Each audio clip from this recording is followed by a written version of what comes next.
Good morning. So ngayon ay magtutupin na naman ako ng labahan namin. So kahapon ko pa pala ito nilaba guys. Tapos natuyo na. So ngayon ko siya tutupin. So pagkatapos ko mag-asikaso ng aking estudyante, naghugas ng plato, naglaba at ito na yung kasunod. So diba, dami kong tutupin. Walang katapusan yan. Tapos kasama ko ang aking anak. Ayan yung trabaho niya. So, ayan lang guys. Thank you for watching. So, nag-practice pa pala siya guys, nagtutupi. Kasama ko siya manggulo. Magtutupi din daw siya. So, hinayaan ko para matutuloy siya. So, bye-bye ka muna, Rai. Rai. Oh, see hi. Bye-bye. Bye-bye guys daw.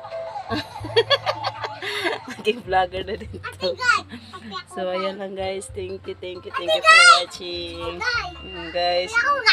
Oh. Oh, see you na. Bye-bye na.